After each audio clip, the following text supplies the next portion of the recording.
हिंदू धर्म में तुलसी विवाह का विशेष महत्व है। तुलसी को माता लक्ष्मी का स्वरूप माना जाता है। कार्तिक मास के शुक्ल पक्ष की एकादशी को प्रबोधनी एकादशी कहते हैं। 4 महीने की योग निद्रा के बाद प्रबोधनी एकादशी के दिन भगवान विष्णु के जागने से शुभ और मंगल कार्य प्रारंभ हो जाते हैं। इसके अगले दिन द्वादशी को तुलसी जी का विवाह शालिग्राम से होता है। ये दिन बेहद शुभ कहा जाता है। कहते हैं कि कार्तिक मास में तुलसी और भगवान विष्णु की पूजा करने से पापों से मुक्ति मिलती है। लेकिन क्या आप जानते हैं कि तुलसी विवाह क्यों कराया जाता है? इसके पीछे की धार्मिक मान्यता क्या है? इसके पीछे जो पौराणिक कहानी है वो क्या है? आइए सनातन सभ्यता से जुड़े हुए एक और पवित्र त्योहार तुलसी दिवस से जुड़े इन तमाम सवालों के जवाब हम आपको बताते हैं।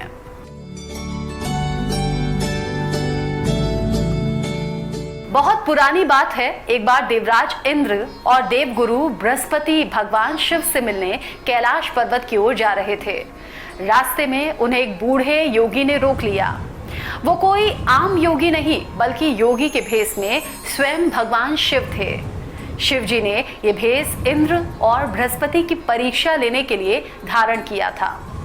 देवगुरु बृहस्पति को योगी भेष में देखकर शिव जी के होने का आभास हो गया, लेकिन देवराज इंद्र इस बात से अनजान थे। इंद्र ने योगी से पूछा, आप कौन हैं? कहाँ रहते हैं और यहाँ क्या कर रहे हैं? इंद्र की बात का योगी ने कोई जवाब नहीं दिया। इंद्र ने एक बार फिर से अपनी बात को दोहराया, मैं आपसे ही पूछ रहा हूँ कि आप कौन हैं, कहाँ रहते हैं और यहाँ क्या कर रहे हैं?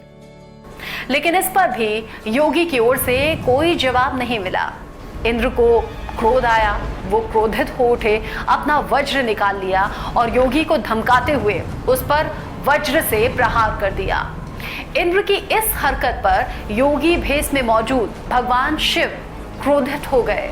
उनकी आंखें लाल होने लगी और क्रोधित होकर उन्होंने अपना तीसरा नेत्र खोल लिया।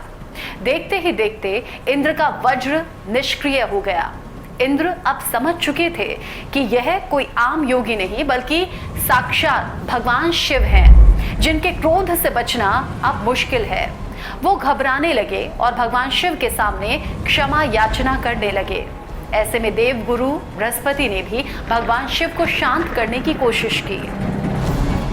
हे भोलेनाथ, इंद्र को क्षमा कर दीजिए क्योंकि ये आपको पहचान नहीं सके।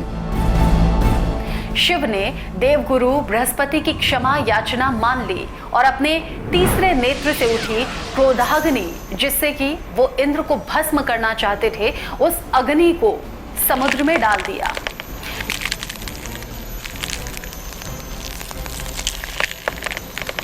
ये घटना उस स्थान की है जहां पवित्र गंगा नदी समुद्र में जाकर मिलती है, जिसे हम आज गंगा सागर के नाम से जानते हैं। समुद्र में गिरी क्रोधाग्नि ने एक बालक का रूप ले लिया और वो बालक दहाड़ मारते हुए चीख चीख कर रोने लगा, जिसकी आवाज ब्रह्मांड में चारों ओर सुनाई देने लगी।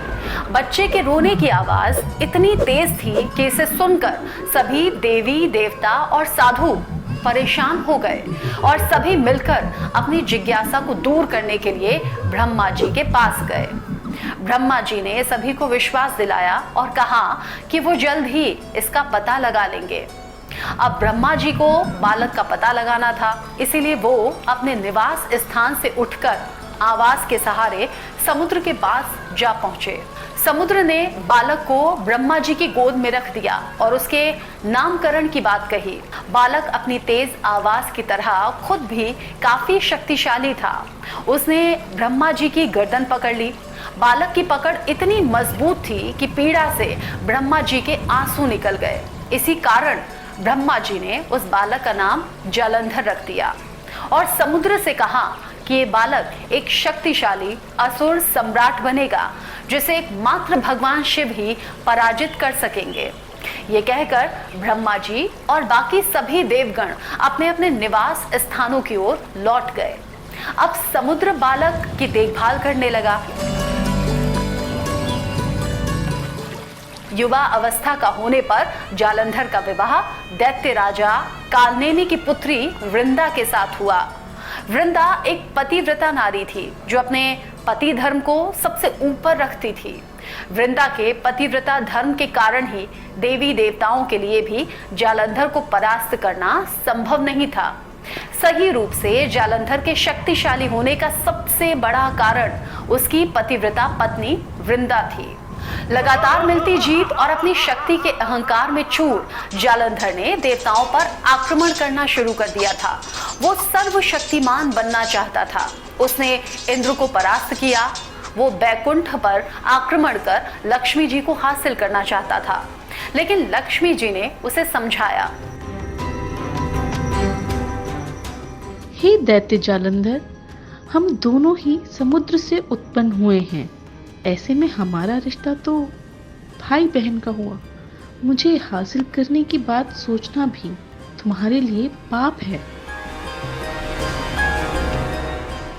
हाँ, तुम ठीक कहती हो। मुझे माफ करना। आज से तुम मेरी बहन ही हो। एक दिन जालंधर अपनी सभा में बैठा हुआ था। तभी नारद मुनि वहां पर आए और बोले, नारायण नारायण। हे असुर सम्राट जालंधर, तुम्हारा ऐश्वर्य देखते ही बनता है। तुम्हारे पास सब कुछ है। तुम सर्वशक्तिमान हो। तुम्हें हराना किसी के लिए भी आसान नहीं है। बस तुम्हारे पास एक चीज की कमी है।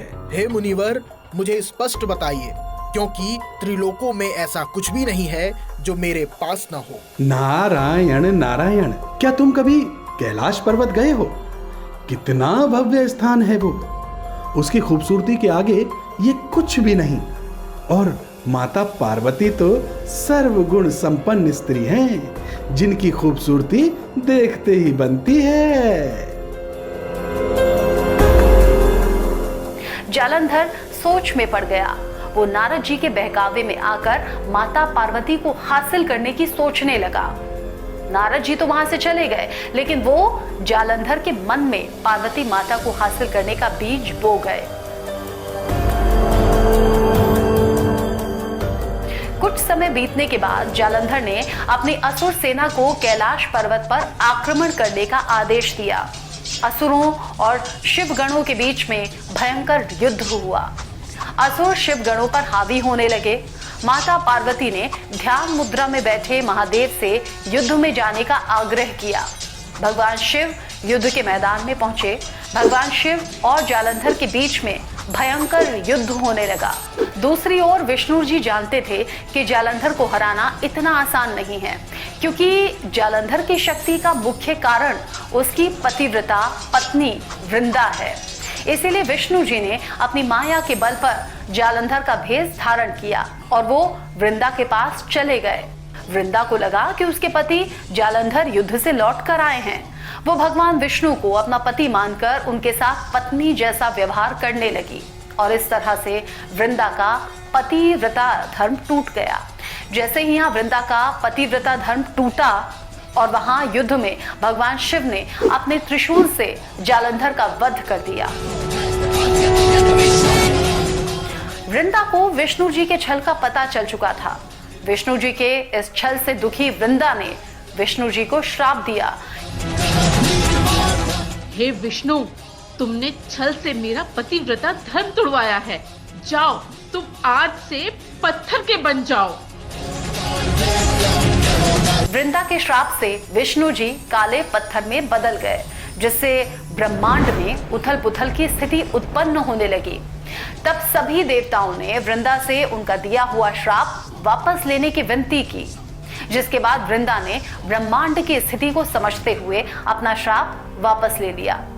लेकिन विष्णु जी अपने किए छल से लज्जित थे और वो इसका प्रायश्चित करना चाहते थे। वृंदा के श्राप को भी जीवित रखने के लिए विष्णु जी ने अपना एक पत्थर का रूप प्रकट किया, जो कि शालिग्राम कहलाया। विष्णु जी को श्राप मुक्त करने के बाद वृंदा खुद सती हो गई। वृंदा जहां सती हुई उस जगह पर तुलसी का पौधा निकला।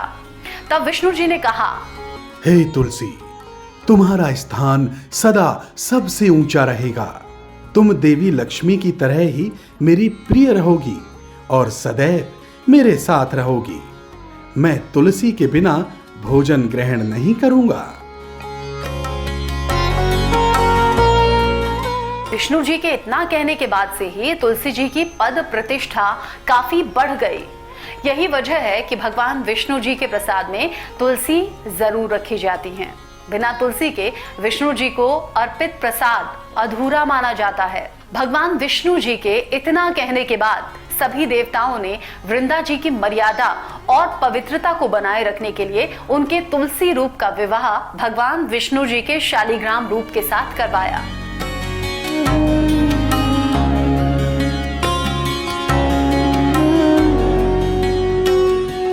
इसी घटना को याद करने के लिए हर साल देवउठनी एकादशी के दिन शालिग्राम का विवाह तुलसी जी के साथ पूरे विधि विधान से संपन्न करवाया जाता है। हिंदू धर्म के अनुसार हर साल कार्तिक शुक्ल पक्ष की एकादशी को तुलसी विवाह मनाया जाता है। इस दिन पूरे हिंदू रीति रिवाज से माता तुलसी और भगवान शालिग्राम का विवाह कराया जाता है। इस विवाह को कराने पर ऐसा माना जाता है कि इससे न केवल माता तुलसी बल्कि भगवान विष्णु का भी आशीर्वाद मिलता है। माना तो ये भी जाता है कि जिन लोगों के पास बेटी नहीं होती वो माता तुलसी का विवाह करवाकर उसका कन्यादान कर पुण्य प्राप्त कर सकते हैं। मैं उम्मीद करती हूँ आपको तुलसी विवाह की ये कहानी जरूर पसंद आई होगी। तो इस बार आप भी तुलसी विवाह में शामिल होइएगा या फिर इस विवाह को खुद संपन्न करवाइएगा और माता तुलसी और भगवान विष्णु जी का आशीर्वाद पाइएगा।